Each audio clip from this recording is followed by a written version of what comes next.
Dear students, आज के इस वीडियो में हम विषम नाभिक के द्विपरमाणु अणु के लिए जो मॉलिक्यूलर ऑर्बिटल डायग्राम बनाए जाते हैं वो किस प्रकार से बनेंगे और उनमें जो एक बहुत ही इम्पोर्टेंट CO मॉलिक्यूल के लिए मॉलिक्यूलर ऑर्बिटल डायग्राम है जो कि एक अपवाद स्वरूप काफ़ी डिफरेंट पैटर्न का होता है। सबसे पहले हम बात करते हैं कि जो सम नाभिकीय जो द्विपरमाणु कण होते हैं जिनको हम होमो डायटोमिक मॉलिक्यूल्स बोलते हैं या होमोन्यूक्लियर डायटोमिक मॉलिक्यूल्स बोलते हैं, तो ये इनके लिए हमने जो डायग्राम्स थे वो पिछले वीडियोस में डिस्कस किए थे और आज के इस वीडियो में हम देखेंगे कि यदि किसी मॉलिक्यूल के दोनों परमाणु अलग अलग प्रकार के हों तो उनके लिए जो मॉलिक्यूलर ऑर्बिटल डायग्राम बनेंगे वो किस प्रकार से बनेंगे।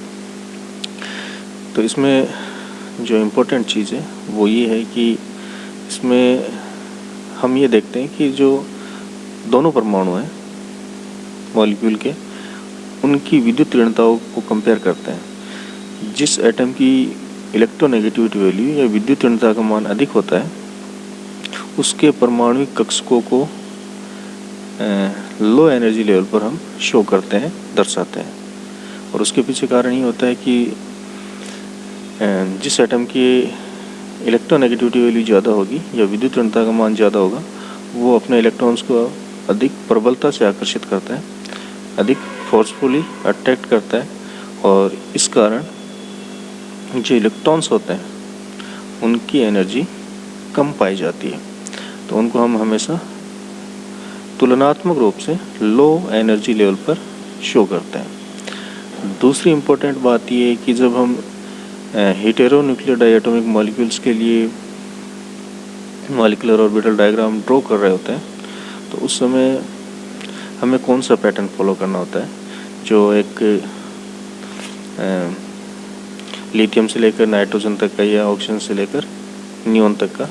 तो यहाँ पर जो एटम जुड़ा हुआ है हम वो देखते हैं कि यदि ऑक्सीजन टाइप कोई एटम है, ऑक्सीजन एटम है, तो हम बाद वाला पैटर्न फॉलो करेंगे, ऑक्सीजन से नियोन तक वाला। यहाँ पर अब इन दोनों मॉलिक्यूल्स की बात करें, जो एक CO मॉलिक्यूल है, एक NO मॉलिक्यूल है, यदि इन के लिए हम मॉलिक्यूलर ऑर्बिटल डायग्राम बना रहे होते हैं तो हमें ये ध्यान रखना होता है कि ऑक्सीजन की विद्युत ऋणता का मान अधिक होता है तो इसके लिए जो ऑर्बिटल्स बनेंगे वो निम्न एनर्जी लेवल पर बनेंगे और कार्बन के लिए थोड़ा हायर एनर्जी लेवल पर ऑर्बिटल्स ड्रॉ किए जाते हैं। इसी प्रकार NO के लिए ऑक्सीजन के जो मॉलिक्यूलर एटॉमिक ऑर्बिटल्स हैं वो लो एनर्जी लेवल पर बनेंगे और नाइट्रोजन के रेस्पेक्ट में जो एटॉमिक ऑर्बिटल ड्रॉ करेंगे वो थोड़े उच्च ऊर्जा स्तर पर ड्रॉ करेंगे।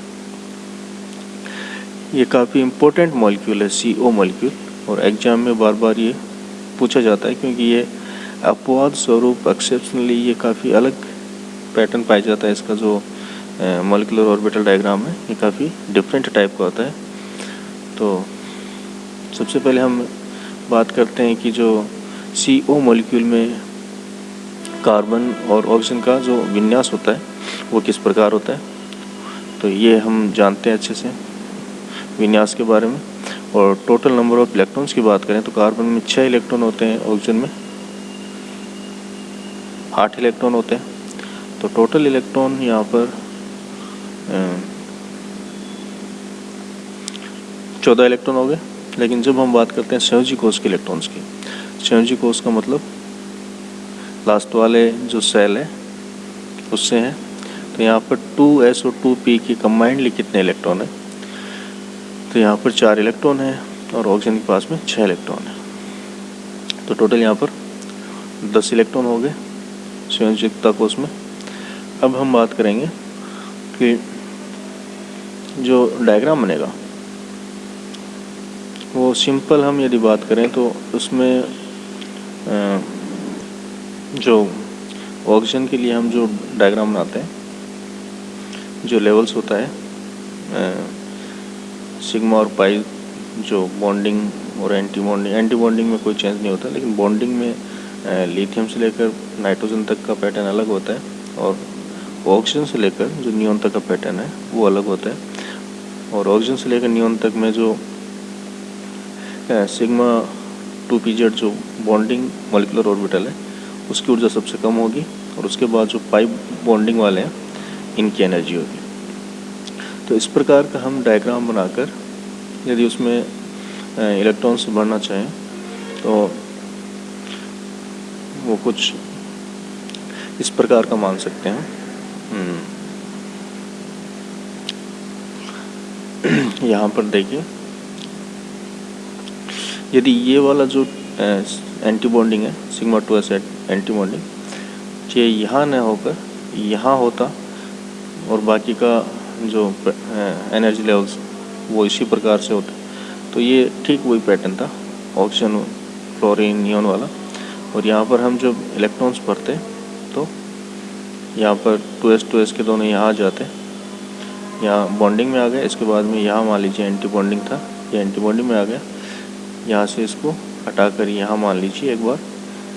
अब हम बात करते हैं कि जो पी के इलेक्ट्रॉन्स जो फिल किए जाएंगे, तो इसमें सिग्मा 2pz बॉन्डिंग, फिर x और y पाई बॉन्डिंग, इसके बाद में एंटी बॉन्डिंग। तो यहाँ पर टोटल नंबर ऑफ इलेक्ट्रॉन हमारे पास थे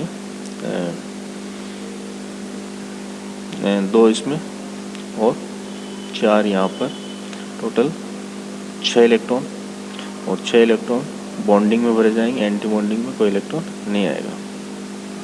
ठीक है, ये तो एक सिंपल पैटर्न था यदि हम बात करें CO के लिए। लेकिन हम ये भी जानते हैं कि जो प्रैक्टिकली डेटा है वो यदि इस प्रकार की थ्योरीज के द्वारा एक्सप्लेन नहीं होता है तो उसमें हम फिर एक करेक्शन करते हैं। तो यहाँ पर एक करेक्शन किया गया है। फिर जब हमने CO के लिए जो बॉन्ड ऑर्डर बता रहे हैं यहाँ पर, इस प्रकार से यदि सिंपल हम CO के लिए बनाएंगे तो CO का जो बॉन्ड ऑर्डर आएगा वो 3 आएगा। और हम बात करें CO प्लस आयन की, जिसमें एक इलेक्ट्रॉन निकल चुका है, तो हम जानते हैं कि जो इलेक्ट्रॉन अब जो सिंपल यदि हम माने, इसको हम यहाँ नहीं मान रहे अभी तक हम इसको यही मान रहे हैं, अलग अलग है, सेपरेट है।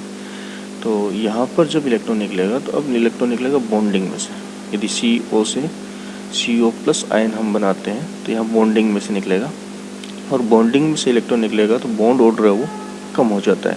मतलब अब इसके लिए 2.5 आना चाहिए, और 2.5 आना चाहिए। इसका मतलब ये है कि इसकी जो बॉन्ड लेंथ है, बंध लंबाई है, वो बढ़नी चाहिए। मतलब CO की बंध लंबाई से CO प्लस की बंध लंबाई ज़्यादा होनी चाहिए और बंध क्रम है वो कम होना चाहिए। लेकिन जो एक्सपेरिमेंटली डेटाज हैं वो बताते हैं कि जो CO प्लस की दूरी है वो CO से कम होती है। अब जब CO प्लस की जो दूरी है वो CO से कम है, इसका मतलब CO प्लस की जो के लिए जो बॉन्ड ऑर्डर है वो CO से अधिक है।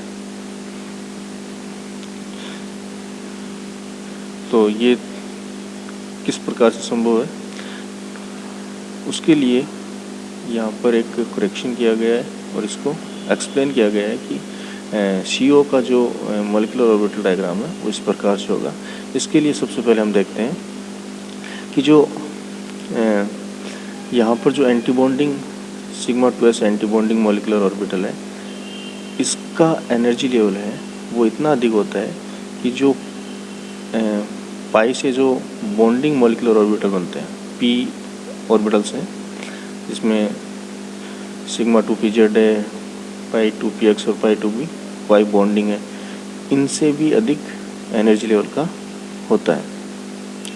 तो चूँकि अब हम बात कर रहे हैं कि ये CO प्लस जो बनता है तो इलेक्ट्रॉन किस में से निकलेगा, तो हम जानते हैं कि इलेक्ट्रॉन है वो सबसे ऊपर वाले जो ये हायर एनर्जी का जो ऑर्बिटल होता है उससे निकलता है। तो यहाँ पर आप जब देखोगे तो यहाँ पर हायर एनर्जी, सबसे हाईएस्ट एनर्जी का जो ऑर्बिटल है जिसमें इलेक्ट्रॉन है वो है सिग्मा 2s एंटी बॉन्डिंग या स्टार। तो जब इसमें से एक इलेक्ट्रॉन निकलेगा तो अब बॉन्ड ऑर्डर है वो बढ़ेगा। किस प्रकार से बढ़ेगा। अब इसके लिए बॉन्ड ऑर्डर की बात करें तो इसके लिए बॉन्ड ऑर्डर होगा 2 बॉन्डिंग में, यहाँ पर 2 बॉन्डिंग में, फिर यहाँ पर 4 है, तो टोटल 8 इलेक्ट्रॉन है वो बॉन्डिंग में आ गए। 8 माइनस 2 एंटी बॉन्डिंग में डिवाइडेड बाई 2, बॉन्ड ऑर्डर आ गया 3। अब चूँकि हम कह रहे हैं कि CO+ जो बनता है तो उसके लिए बॉन्ड ऑर्डर बढ़ेगा, तो ये तभी संभव है जब निकलने वाला इलेक्ट्रॉन एंटी बॉन्डिंग में से निकले। और एंटी बॉन्डिंग में जो यहाँ पर एंटी बॉन्डिंग की बात करें तो वो सिग्मा 2s स्टार ही है, बाकी यहाँ कोई इलेक्ट्रॉन नहीं है। तो इसमें से तभी निकल सकता है जब इसका एनर्जी लेवल है वो इन बॉन्डिंग मॉलिक्यूलर ऑर्बिटल से ज़्यादा हो।